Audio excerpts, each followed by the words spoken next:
ostentatious weight made it almost impossible for his old muscles to lift it. Into the cup went a fine white powder followed by a small draught of mountain water. Morgan stirred the mix reflectively with a long fingernail and then raised the old man on his pillows. He flinched away automatically from her soft breasts, as if a viper nestled between them. "If I was banished to Tintagel, or worse, who would provide you with remedies you need in your old age, stepfather? Who would find the herbs that cure a swollen heart and a bleeding stomach?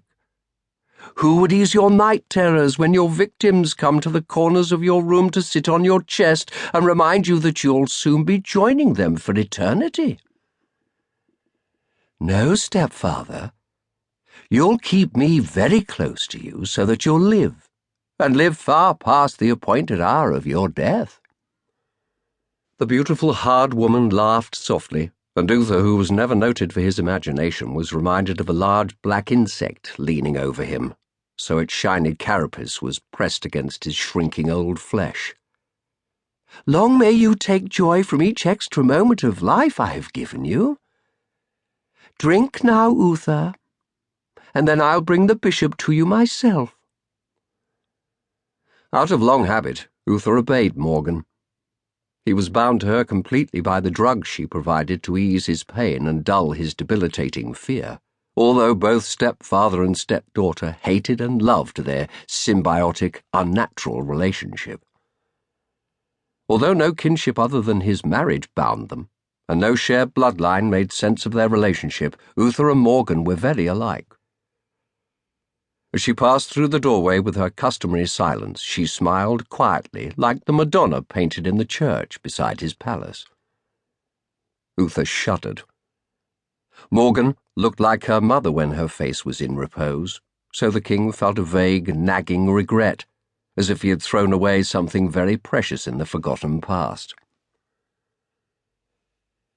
2 hours passed, and the night staggered towards the dead hours before dawn. After the bishop was released from the battered stool that eased his old knees, he fled from the king's bedchamber with his whole being further stained by his master's confession.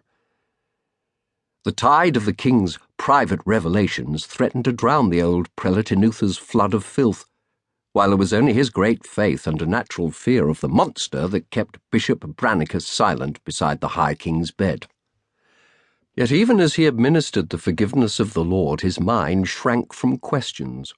Soul-sick, the bishop wondered how God could forgive such sins. Did Uther truly repent? How could God permit such wickedness to grow old in comfort? Or did Uther's punishment rest on his fear of the ultimate judgment of heaven for his manifold wickedness? In a very unpriestly manner, Branicus hoped that Uther would discover the real taste of terror before he died. As soon as the bishop had escaped the bedchamber, trying hard not to wake his dozing master as he tiptoed out of the overheated room, Uther impatiently opened his malicious, faded eyes and pouted with dissatisfaction. "The old fool! Why do I keep him here? Perhaps he needs a change of climate, and I would prefer a more sympathetic confessor. As for Morgan, one day I'll kill the bitch, if I can just get a good night's sleep." Automatically, Uther's eyes slid to the corners of the room where shadows seemed to solidify and grow.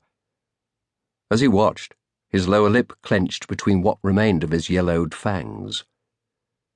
The shadows seemed to solidify into the forms of men and women who took turns to stare and gibber at him out of the formless wastes of chaos that existed between this world of flesh and the other world. Out of long experience, Uther refused to scream as 2 young girls opened their mouths in endless, soundless recriminations, while his eyes traced the livid marks of his fingers on their poor, blood-stained thighs.